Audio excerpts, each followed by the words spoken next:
Dear students, आज हम लोग बात करेंगे types of counselling and the process of counselling.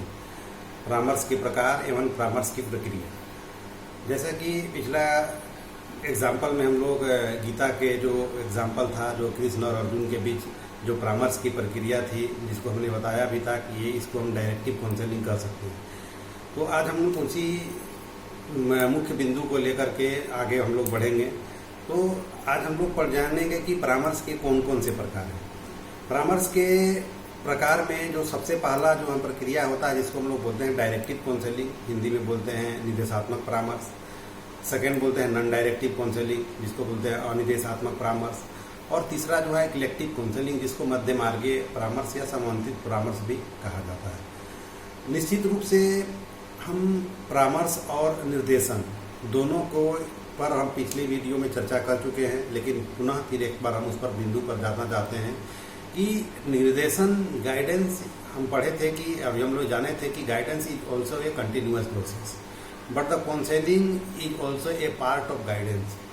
निर्देशन एक सतत चलने वाली प्रक्रिया है, जबकि परामर्श निर्देशन का ही एक भाग है।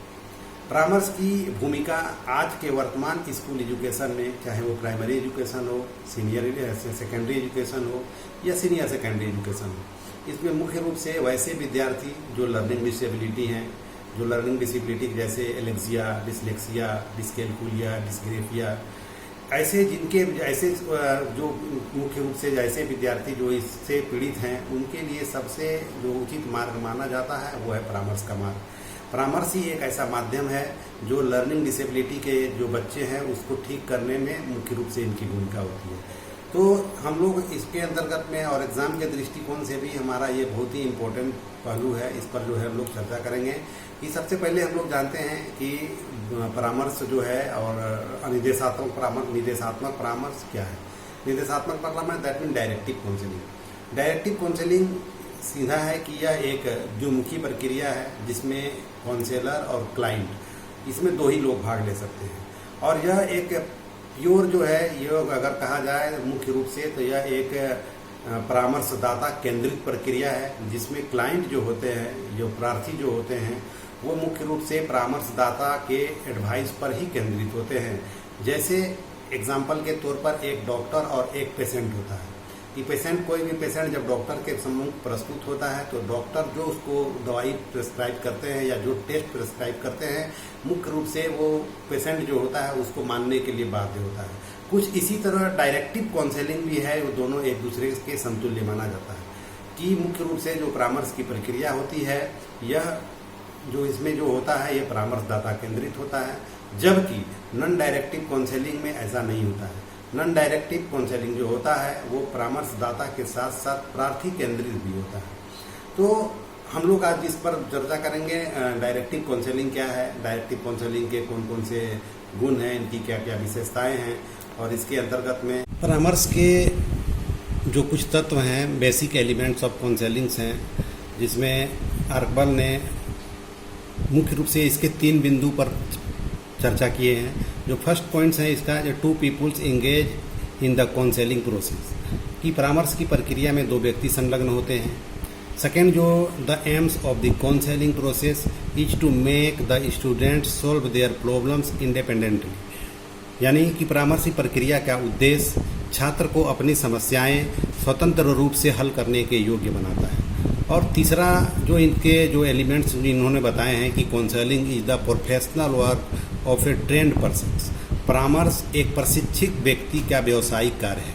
तो इसके अंतर्गत कहा, हमने पहले भी चर्चा किया था कि परामर्श जो है मुख्य रूप से वही व्यक्ति दे सकता है जो किसी न किसी रूप में इसका प्रशिक्षण प्राप्त किया हुआ हो, यानी कि इस क्षेत्र में जो है प्रोफेशनल डेवलपमेंट उसका पूर्ण रूपेण हो चुका हो, और जो परामर्श के प्रशिक्षण प्राप्त कर चुके हों। परामर्शदाता में मुख्य रूप से ऐसे ही व्यक्ति को शामिल किया जा सकता है। परामर्शदाता हर कोई व्यक्ति हर कोई नहीं हो सकता है। इसके लिए एक नियत समय में एक नियत प्रशिक्षण की आवश्यकता होती है।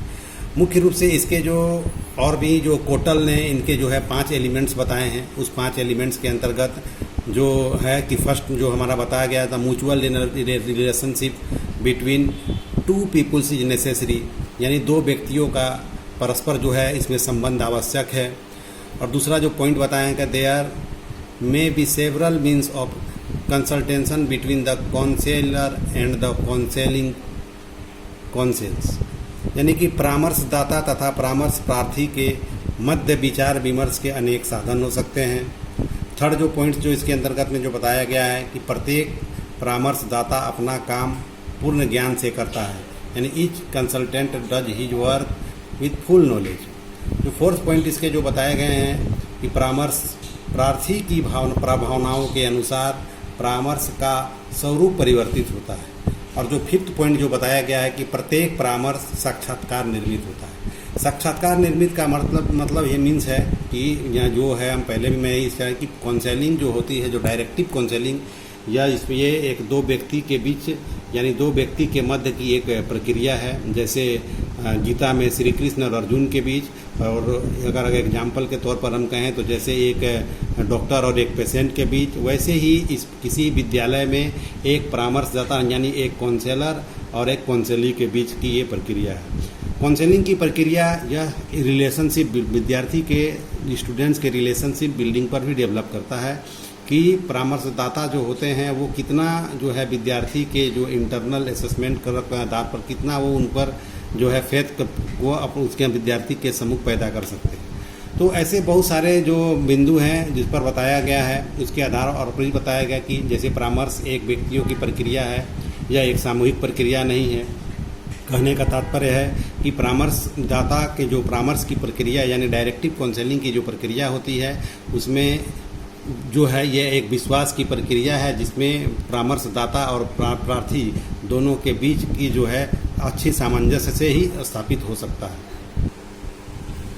Basic value of directive counselling यानी निर्देशात्मक परामर्श की मूलभूत मान्यताएं क्या है। इसके अंतर्गत में इस परामर्श का उद्देश्य सेवार्थी के व्यक्तित्व का अधिकतम विकास है। कहने का तात्पर्य यह है कि डायरेक्टिव काउंसलिंग जो होता है यह प्रार्थी बेस्ड होता है, क्लाइंट बेस्ड होता है। इसमें जो काउंसलर होते हैं वो क्लाइंट के हर एक बिंदु को अच्छी तरह से ध्यान में रखकर उसका जो है उपचार करते हैं, उसको जो है सजेस्ट करते हैं ताकि कम समय में जो है बच्चे का जो भी लर्निंग डिसेबिलिटी है उसको जो है सॉर्ट आउट किया जा सके। प्रत्येक व्यक्ति की कुछ विशेषताएं होती है जिनका विकास समाज में रहकर ही हो सकता है। Each person has certain characteristics those who can develop only by staying in the society, यानी कि समाज में हम लोग पढ़े भी हैं कि वंशानुक्रम, वातावरण और सोशल ये जो होते हैं विद्यार्थी के किसी भी बच्चे के जो मोरल में नैतिक विकास में या उसके डेवलपमेंट में बहुत ही सहायक होते हैं, बहुत ही मदद होते हैं। तो निश्चित रूप से जो समाज में रहकर जिनका विकास होता है या वैसे बच्चे जो मुख्य रूप से किसी न किसी रूप में पिछड़े होते हैं उनके लिए जो डायरेक्टिव काउंसलिंग बहुत ही उपयोगी होता है। सो थर्ड पॉइंट है हमारा कि परामर्श जो होता है स्वैच्छिक होता है। परामर्श की प्रकृति उपचारात्मक होती है। यह तभी उपलब्ध कराया जा सकता है जब समस्या उत्पन्न हो, यानी कि परामर्श की प्रक्रिया निर्देशन की प्रक्रिया से बिल्कुल भिन्न है। निर्देशन की प्रक्रिया हम पहले भी जान चुके हैं कि यह अल्प समय के लिए होता है, जबकि परामर्श की प्रक्रिया अल्प समय के लिए नहीं होता है। जब विद्यार्थी या किसी जो खास विद्यार्थी होते हैं उसमें जहाँ निर्देशन की प्रक्रिया समाप्त हो जाती है, जहाँ वो निर्देशन की प्रक्रिया में के अंतर्गत उसका उपचार नहीं हो पाता है, वहाँ से परामर्श की प्रक्रिया शुरू होती है। और परामर्श की प्रक्रिया जो है इसमें जो है कम समय में यह पूर्ण रूप से संभव नहीं है। और डायरेक्टिव काउंसलिंग जो होते हैं मुख्य रूप से ऐसे परामर्श की प्रक्रिया में जो समय होते हैं वो 1 मंथ 2 मंथ भी हो सकते हैं।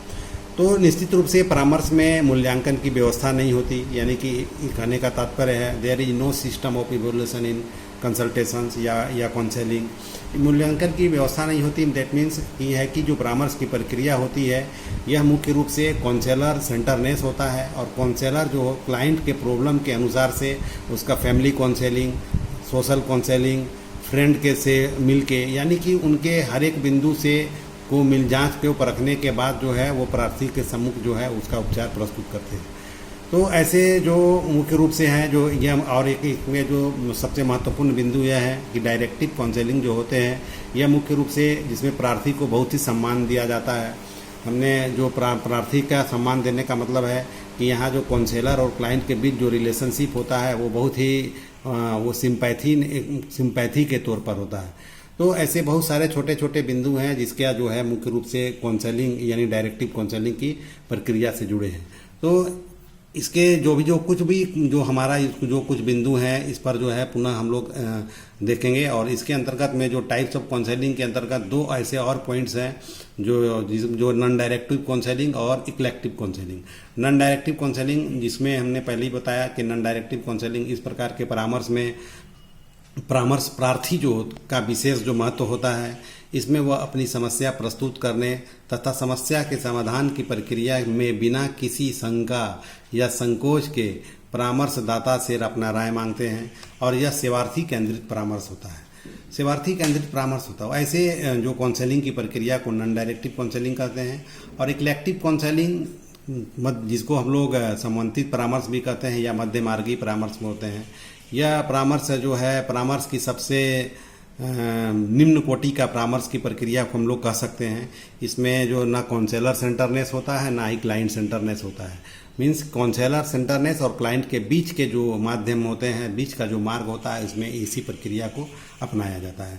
तो नेक्स्ट वीडियो में हम लोग जानेंगे कि नॉन डायरेक्टिव काउंसलिंग जो है क्या है, नॉन डायरेक्टिव काउंसलिंग को हम लोग प्रोसेस में कैसे करेंगे, नॉन डायरेक्टिव काउंसलिंग का विद्यालय शिक्षा में क्या महत्व है। तो इसके अंतर्गत में जो है हम लोग जो इस चीज़ को जानेंगे और जानने के बाद इस चीज़ को हम लोग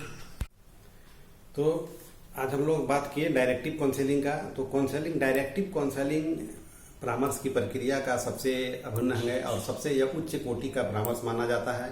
और वर्तमान स्कूल एजुकेशन में जितने भी विद्यालय हैं, चाहे वो नवोदय विद्यालय हो या केंद्रीय विद्यालय हो या तो ऐसे स्कूल्स में भी, ऐसे विद्यालय में भी अभी जो काउंसलर की नियुक्ति भी होनी प्रारंभ हो गई है।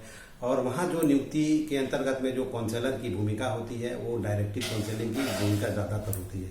मीन्स वैसे स्कूल में जो बच्चे होते हैं उनको सॉर्ट आउट करके जो काउंसलिंग परामर्श की प्रक्रिया की जाती है, उस परामर्श की प्रक्रिया में डायरेक्टिव काउंसलिंग यानी निर्देशात्मक परामर्श जो महत्वपूर्ण रोल रखता है। तो अगला वीडियो में फिर हम लोग नॉन डायरेक्टिव काउंसलिंग के बाद बात करेंगे। और तब तक के लिए ओके, थैंक यू, धन्यवाद।